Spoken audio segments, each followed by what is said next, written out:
আপনি কি জানেন আল্লাহ যে বান্দা সত্যিকার অর্থে তওবা করে তার সব গুনাহ মাফ করে দেন?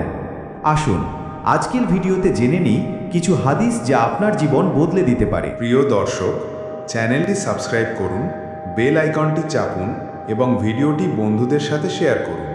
ইসলামের দাওয়াত পৌঁছে দিন সবার মাঝে। মানুষ তোমাকে বিচার করে অতীত দিয়ে, কিন্তু আল্লাহ বিচার করেন তোমার তওবা দিয়ে। এক খেজুর হলেও যদি আল্লাহর পথে দান করো, আল্লাহ তার বিনিময়ে জান্নাতের বাগান দান করবেন। নামাজ হলো জান্নাতের টিকিট। যে নামাজ ঠিক রাখবে, আল্লাহ তার আখিরাত সুন্দর করবে।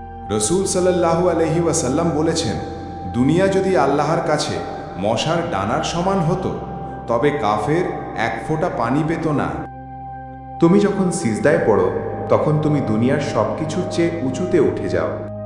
তুমি যতবারই হতাশ হও, মনে রেখো আল্লাহর রহমত তোমার আশার চেয়ে বড়।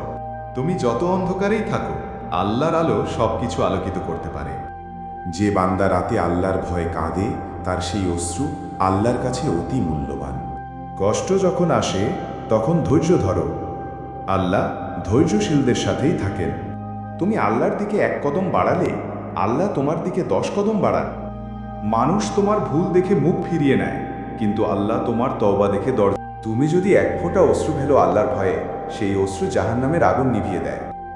কষ্ট যখন বাড়ে, তখন বুঝবে আল্লাহ তোমাকে কাছে ডাকছেন। তুমি যদি আল্লাহর ওপর ভরসা করো, তবে পাহাড় থেকেও তোমার জন্য রিজিক নাজিল হবে। হে আল্লাহ, আমাকে সুসংগত পথ দেখাও, আমার হৃদয়ে শান্তি দাও এবং সব কষ্ট থেকে রক্ষা করো। তাওবার দরজা সব সময় খোলা। এখন বলুন তো, আজ আপনি কোন ছোট্ট তাওবা করবেন? কমেন্টে লিখুন। আর ভিডিওটি ভালো লাগলে অবশ্যই লাইক দিন ও চ্যানেলটি সাবস্ক্রাইব করুন, যাতে পরের ইসলামিক ভিডিওগুলো সবার আগে পান।